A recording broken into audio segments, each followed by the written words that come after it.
don't fear the idea that you're missing out, because you're not missing out. What if I was to tell you that you are exactly where you're supposed to be? You know, I'm a huge believer that everything does happen for a reason, because of the concept that every choice, every opportunity that you take leads you to exactly where you are today. Now, with that being said, is that this became a very big phenomenon of FOMO, fear of missing out on numerous things, whether it's going out with friends, investing, you know, business ideas, you know, taking on job opportunity, relationships, whatever it possibly is. There are always going to be ideas of fear of missing out. But here's the thing, FOMO really comes from the concept of the past that we should not dwell on too much, on the past that we don't have control in anymore. You know, it's all in your head. It's what you make of it. It's the idea in our head that of the results that we would have gotten, but we didn't, because we didn't take on that chance.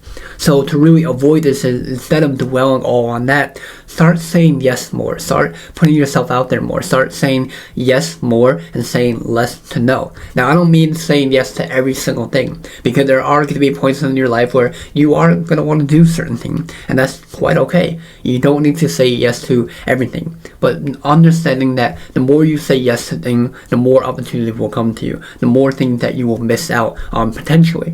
Another thing is that you gotta cut down on social media. You gotta start really looking at what your friends are doing, really what your family are doing, because self-comparison is the thief of your joy. You know, the more things that you see on social media, on either TikTok, Instagram, Snapchat, whatever social media platform that you're on, understanding that you are comparing yourself to other people isn't really ideal, as their journey is way different than yours. Your journey is way different than my journey, you know, and this is a very beautiful thing, as this was what makes us all different as human beings, you know. So understanding that you are exactly where you are supposed to be, right? So you compare yourself to others, right, doesn't really justify you, doesn't really matter really, because just because they're living a certain lifestyle that you're not, yes, it might suck, yes, it might feel like, oh, why can't I do that? But who said you can't? You can do it. It's just going to take you a little bit longer, because you have to start, you know what I mean?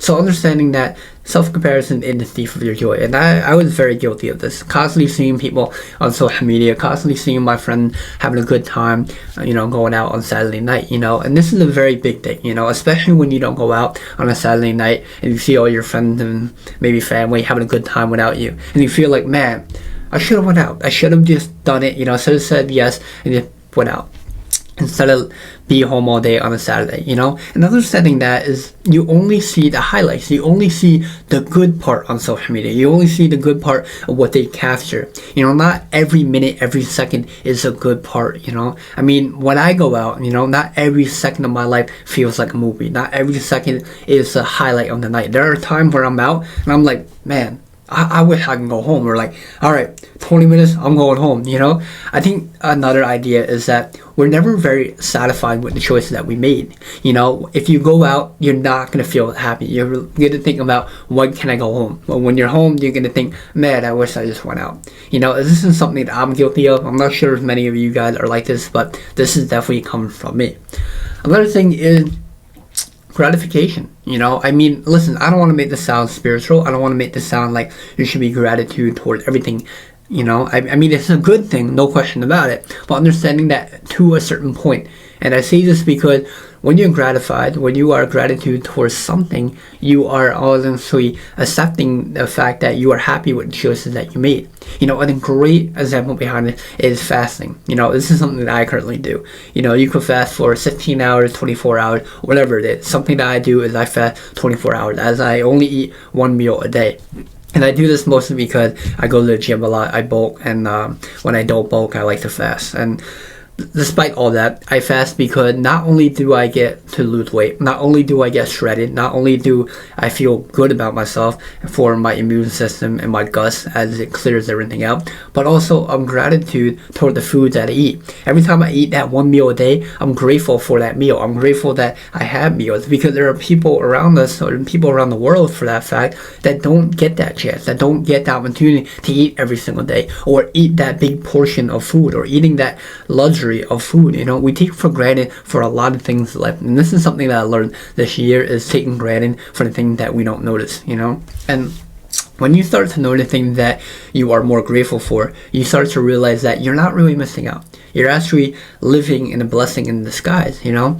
Another thing that I will say is that don't order out all the time if you can help it, you know? I mean, there's some time that maybe you travel a lot, maybe you have to order out because you might not be a very good chef, you know? Whatever it possibly is. But the reason why I say don't order out a lot is because when you cook for yourself, not only do you learn how to save more money, not only do you learn how to be a better chef, not only will this be more appealing for in a relationship, you know, but also understanding is that when you do eat out, when you do go to a restaurant, when you do take out, it is literally like a blessing. It's literally like, oh my god, this meal is beautiful, this meal is like perfect, you know? And vice versa, if you eat out a lot, try to make a home cooked meal and you'll see that, oh my god, this home cooked meal is beautiful. This home cooked meal is amazing. As I used to eat out a lot, like last year. This year I started to learn how to cook, become a better chef, and just really just cook for myself. But every time I eat out now, it's like, oh my god, this is a blessing, you know? And this really relates to fear of missing out, is understanding that every choice that you make, understanding that you're grateful for it. Every choice that you are leading up to where you are today, that you're grateful for it, you know? Don't think about what you don't have. Think about what you do have, you know? I think this is something that we often take for granted for, you know, often that we see this. Another great example behind this is something that I was guilty of, especially in high school, is that I had a very old car. I still have an old car. It's a Honda Accord 01, and I still drive it still to this day. But when I first got that car, I was ashamed of it. I was like, man, this car is old. Like, I don't want to be driving this around, you know, where I see my friend with brand new cars or like better cars or faster cars, you know. And this is something I wish I just had. And something I learned throughout the years was that this car is a blessing in disguise. Not only does it get me to point A to point B, but I have no car payment. I haven't had a car payment for the past 5 years. In fact, I never had a car payment yet because I started driving at 18. I'm 23 and been driving for give or take 5 years. So for that matter, I never had a single car payment. So that means for 5 years, I was able to save 5 years of no car payment, which is a blessing in disguise because it truly is a gift, you know. And this is something that we misunderstand. This is something that we really blindsided really see. So instead of self-comparing yourself to others, instead of seeing the things that we missed out on, start seeing that what you do have and start saying yes to more, as more opportunities will come to you and you'll feel less of fear of missing out, you know. But that's gonna be it for today's video. Thanks for watching. But yeah, I mean, definitely let that sit, you know, definitely try to intake everything I just said. You know, I went through a lot. I think everything I said really helped me throughout my life, really made me understand that I'm not missing out on much. I'm happy where I am today, you know, and maybe yes, things could have been a little bit differently, but who says they can't be in a couple years or maybe even a couple months for that matter, you know. But I gotta get going. I will see you guys tomorrow, so be good, and yeah, I'll see you tomorrow. Peace.